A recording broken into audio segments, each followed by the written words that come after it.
रज़ाउल हक़ साहब, अहले मगरिब के यहाँ तौहीन मज़हब और तौहीन कुरान जो है, ये जो है आज़ादी इज़हार राय का इसका नाम इसको दिया जाता है, नाम दिया जाता है। लेकिन हम देखते हैं कि अगर हॉलोकॉस्ट के ख़िलाफ़ कोई बात की जाए, कोई लिखा जाए, कोई बोला जाए, तो वो एक संगीन जुर्म करार पाता है। तो ये फरमाइए कि ये अहले मगरिब की ये जो दो रंगी है, इसका क्या मतलब है? वसीम साहब, असल में ये इंतहाई कीमती सवाल है। देखिए, जो इस वक्त दुनिया में निज़ाम चल रहा है, जैसे आप यूँ कह लें कि मगरबी जमहूरी निज़ाम, और मगरबी जमहूरी निज़ाम को असल में वो तो कवर है ना एक, उस कवर के ऊपर अगर आप थोड़ा सा बढ़ कर देखें तो वो आपको एक सेकुलरिज़म का पूरा एक निज़ाम नज़र आता है। और सेकुलरिज़म का निज़ाम पूरे दीन के तौर पर, यानी कि इनफरादी ज़िंदगी तो मगरिब के लोगों की आप देखते ही हैं, उनकी इज्तिमाई ज़िंदगियों में, उनकी सियासी ज़िंदगी, उनकी माशी ज़िंदगी, उनकी माशरती ज़िंदगी, उसमें भी आपको वो सेकुलरिज़म का कवर नज़र आता है।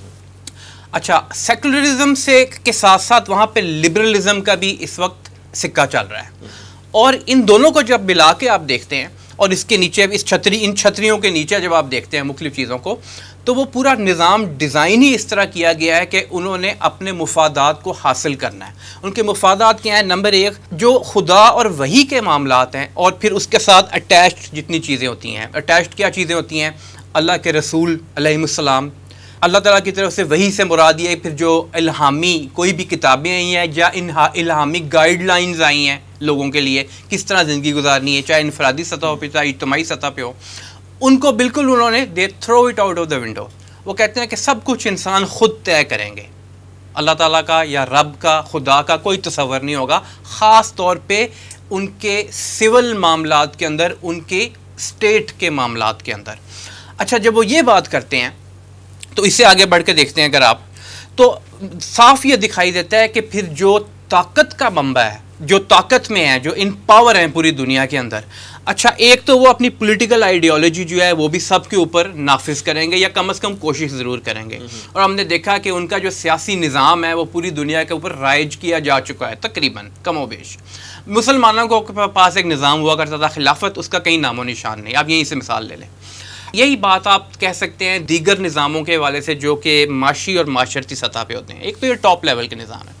सेकेंडली, उनका अपना जो सेकुलर और लिबरल निज़ाम है उसके अंदर मोरालिटी, अखलाकियात को वो ऑब्जेक्टिव मोरालिटी की बजाय सब्जेक्टिव मोरालिटी के हिसाब से देखते हैं। सादा अल्फाज में इसका मतलब ये है कि किसी डिवाइन पावर की तरफ से वही के ज़रिए कोई जो मोरालिटी का या अखलाकियात का जो दर्स है उसको वो नहीं मानते। वो कहते हैं जो अखलाकियात हम बेहतर समझते हैं उनको हम मुनासिब तौर पर राइज करेंगे। अब इसके नताइज क्या निकलते हैं?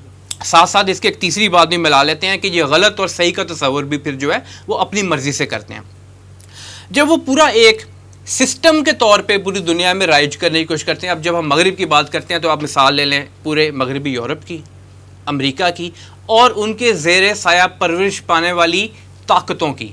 और उन ताकतों में आपको ज़ायनिस्ट और यहूदियों की ताकत भी नज़र आती है, फ्री मेसन्स की ताकत भी नज़र आती है, जो किसी ज़माने में हमें ऑर्डर ऑफ द इल्यूमिनाटी की सूरत में दिखाई देती थी, उससे पहले टेम्पलर्स की सूरत में थी। आगे बढ़ते हैं उससे तो वही चीज़ आपको, यानी कि अगर आप हमारे ख़ित्ते की बात करें तो इंडिया के अंदर एक जो इंतहा पसंद हिंदुज़म है उसकी सूरत में वो दिखाई देती है आपको। अच्छा, अब वो होता क्या है? वो चीज़ें जो मिसाल के तौर पे होलोकॉस्ट का आपने जिक्र किया, होलोकॉस्ट को उन्होंने एक ऐसा नो गो एरिया बना दिया हुआ है कि उसके ऊपर आप मामूली सा क्वेश्चन भी नहीं उठा सकते। नंबर ऑफ पीपल, कितने लोग? वो कहते हैं 6 मिलियन जूस को मारा गया। आप उससे एक नंबर भी नीचे करेंगे वो कहेंगे ये तो पूरा हर किस्म का हमला कर दिया जाएगा लीगल तरीके से, उनके जो आपके यानी कि मीडिया हाउसेज हैं उनके ज़रिए से, उनके सियासतदानों के ज़रिए से, उनके थिंक टैंक्स के ज़रिए से जूस के बारे में कोई किसी किस्म का क्वेश्चन नहीं किया जा सकता। और अब आप देख रहे हैं इंडिया में भी ये मामला हो रहा है। LGBT उन्होंने एक ऐसा पॉलिटिकल एजेंडा बना दिया हुआ इसी कवर के अंदर, उसके ऊपर कोई क्वेश्चन नहीं अब किया जा सकता, और क्वेश्चन करने वालों को मतून करते हैं।